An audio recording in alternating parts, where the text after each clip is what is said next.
जय हिंद। नमस्कार। हर जाति कौम को अपनी कौम के लिए चिंता करने का पूरा अधिकार है।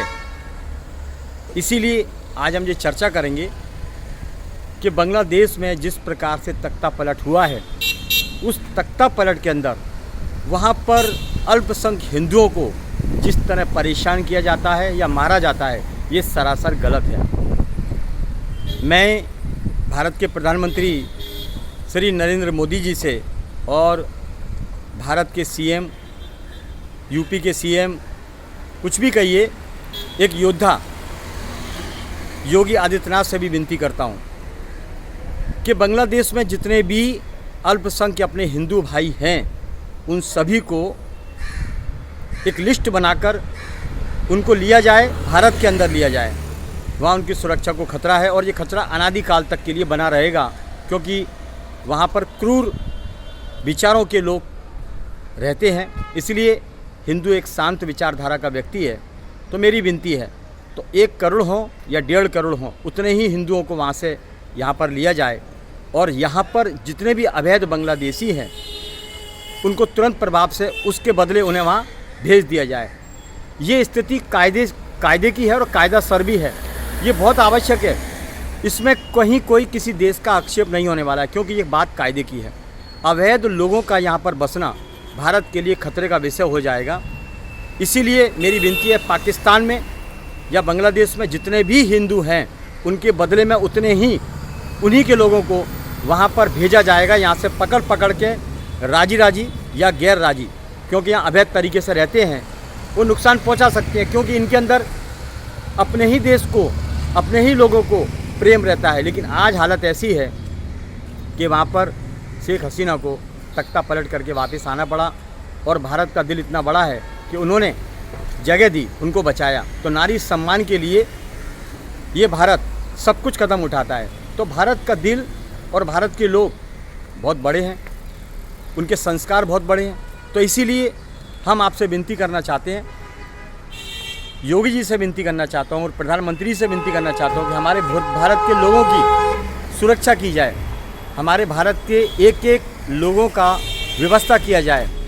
बंगाल से या पाकिस्तान से उन सभी को वापस लाया जाए और यहाँ पर उनको जगह दी जाए, उनका व्यापार सुनिश्चित किया जाए।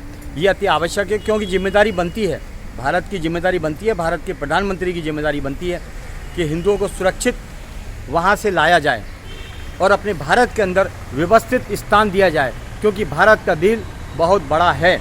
देखिए कितनी बड़ी बात है कि सत्ता पलट हो गया, किसी भी देश ने उनको रखने से साफ इनकार कर दिया, लेकिन भारत ने शेख हसीना को अपने देश के अंदर जगह दी।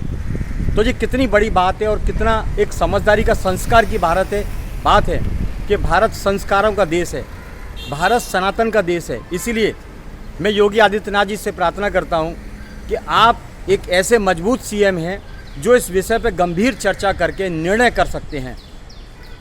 मैं और लोगों का नाम क्यों नहीं लेता हूँ, मैं सीएम योगी आदित्यनाथ का नाम क्यों लेता हूँ, क्योंकि वो एक चाणक्य बुद्धि के, एक मजबूत कार्यशैली के एक ऐसे नेता हैं जो राजनीति के अंदर बखूबी प्रदर्शन कर सकते हैं, बखूबी काम को अंजाम दे सकते हैं। जिस तरह पुराने राजा महाराजा अपने देश को बचाने के लिए जो कार्यशैली पे काम करते थे, वही स्टाइल योगी आदित्यनाथ की है।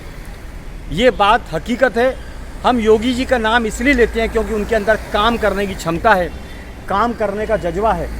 इसीलिए बार बार हम ये बोलना चाहते हैं कि योगी जी, आप आने वाले एक भविष्य के अंदर, आने वाले समय के अंदर आपका प्रधानमंत्री बनना अति आवश्यक है, क्योंकि देश को बचाने के लिए, देश की व्यवस्था को सुनिश्चित करने के लिए आप जैसे योद्धा की अति आवश्यकता है। मैं कोई राजनेता नहीं, मैं किसी पार्टी का लीडर नहीं, लेकिन जो हकीकत है उसको बयान करना हमारा काम है, क्योंकि हम देश के जिम्मेदार नागरिक हैं। इसीलिए मेरा वक्तव्य है कि बांग्लादेश से जितने भी हिंदू परिजन हैं, उनको जिस क्वांटिटी में लाया जाए, उसी क्वांटिटी में यहाँ से ऐसे लोगों को निकाला जाए जो अवैध तरीके से रह रहे हैं। बस इतना ही काफ़ी है। मैं हूँ मुंबई होटल ताज के सामने से रविंद्र जैन। जय हिंद।